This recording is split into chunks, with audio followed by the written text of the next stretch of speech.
Alrighty, so we're going to do a quick unboxing and setup for the NateChrony ExtremeBallistic version 2. This is the version 2, the latest that has just come out.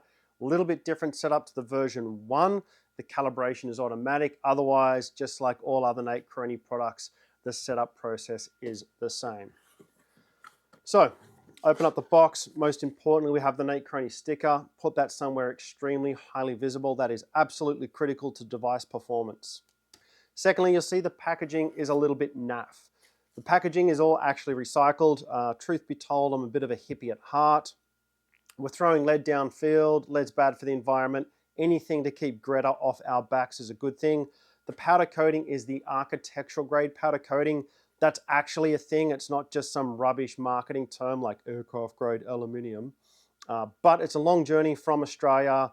Are going to be moving about, vibrating. We want to make sure that they arrive absolutely perfectly, which is why there's a little bit of packaging. I'll insert the video of the powder coated testing that we do.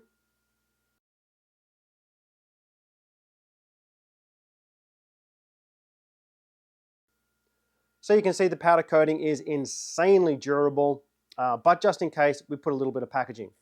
You have the screen. Notice that we don't close the bag. You can recycle and be like me too.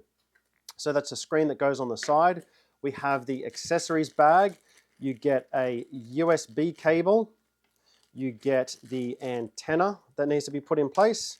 You get a little driver bit to screw things together, such as the front protection plate and the screen. You get a peg to hold the shooting card to the protection plate. You get the LED, which is for putting this downrange to indicate whether or not a shot. You take the screen off, replace it with the LED, and you get a spare tripod mount. In the base of the unit is the tripod mount. If you do shoot it with something pretty heavy and knock it, we don't want to damage your tripod threads. We don't want to damage the unit. That's the sacrificial plastic part. It'll break away if it does. You've got one of those. Feel free to download them from our GitHub page as well, and you can print them yourself if you need any more of them. So that is the unit there. They all come fully assembled. Some of the early version ones, we looked at doing a kit. Everyone wanted them assembled, so we changed that. At the front of the box is the protection plate and aim cards. So, first thing you want to do is to put the protection plate in place. So you basically undo the screws at the front. All the fasteners of NateChrony products are always stainless steel. They are a standard 8-gauge screw that goes on the front of here. This plate, it's 1.6 mil aluminium, good for up to about 20 foot-pounds point blank. If you want to shoot it with anything larger, put a thicker plate. A standard 8-gauge screw will work perfectly fine. Put the 4 screws on. When you're setting up, you want to put this on your backstop. Aim for where you think it's going to be. You can put a mark on this card where your scope is aiming so that you aim at a very specific point on the scope. You can put different marks for different rifles, different scopes, and you are going to shoot through that hole. Once you've dialed in the scope for the distance, you then put the aim card on the front of the Chrony, and you're going to make sure you're always going to shoot through it and not shoot the chronograph. Make sure you use this. Or you can shoot all the chronograph and buy more of them. I'll be pretty happy if you do that anyway. So that's the basic front plate setup. You want to put the antenna on the back. Standard Wi-Fi, just push that down a little bit, screw that on, very easy. On the side, the screw for the screen on the left-hand side is already installed in place. Just unscrew that. Then you want to put it through the side of the screen and then screw that screen back in place. Don't have to do it terribly tight. You are screwing into plastic just firmly enough so that the screen doesn't move around. Will be perfectly fine. The other thing, so the screen connector, there are 2 little tabs on the top and the bottom. You can see the 4 shiny conductors. The 2 tabs go to the top. Push that in.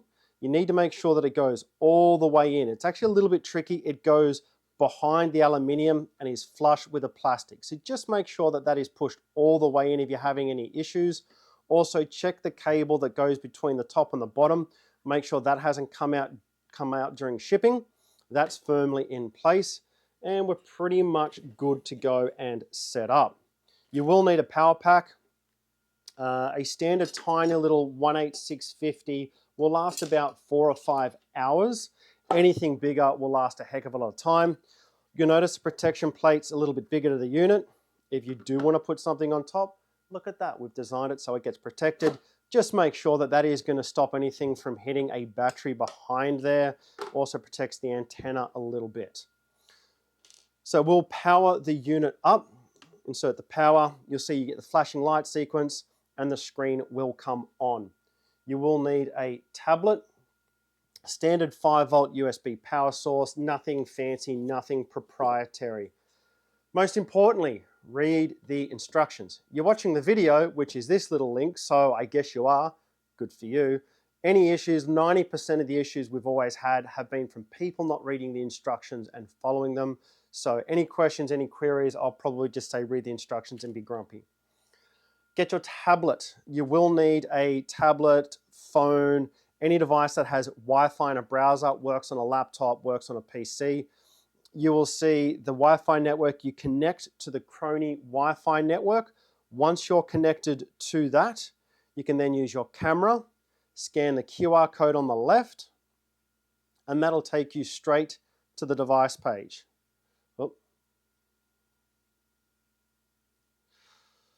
So there we are up and running. We can see that it basically just saves you typing in 192.168.4.1. The other thing you can type in xballistic.local. That's just a friendly name to get to this particular device. You can actually change that name now in the setup. So its system's name is xballistic. You can change that to whatever you want. We'll have some videos on the ballistic mode where that is actually required as well. But basically, you're up and running, you're good to go.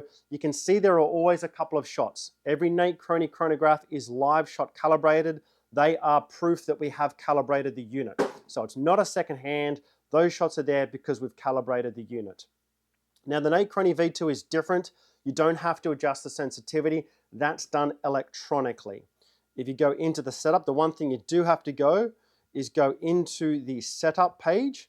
If the screen doesn't work, double check that it's actually set to the screen. That caught a few people out on the earlier software. We select the screen by default so that most people just plug it in and expect it to work. That's done now. The sensitivity. The sensitivity is the critical thing that you have to do when setting the unit up. It is currently set to 10 to 20 is its usual value. 177 Diabolo pellets are the hardest things to detect. They're really small. They're an odd shape with the waist and the skirt, and they're going pretty quick. So you'll need to have a low value of sensitivity, which makes it more sensitivity for those particular pellets. Recommendation is about 5 to 10 for 177 Diabolos. If you're using a 177 slug, 10 to 20, 22 and above, 10 to 15 to 20 to 50. Bigger projectiles, the sensitivity can be increased quite high. If your sensitivity is too low, you're going to start to get sensor errors, which are like false detections, and it'll tell you you're getting sensor errors. If you're not detecting pellets or you're getting detection errors, your sensitivity is too high. You need to reduce that number. So sensor errors, increase your sensitivity number. Not getting detection errors, reduce that sensitivity number. Any questions, please feel free to reach out to me. So that is basically the setup for the NateChrony ExtremeBallistic. We'll have some in-depth rundowns on getting that fully set up, all the different screens, all the quirks, the design, how to use it effectively in some future videos. Any questions, any queries, any feedback, please reach out to us. Enjoy your testing.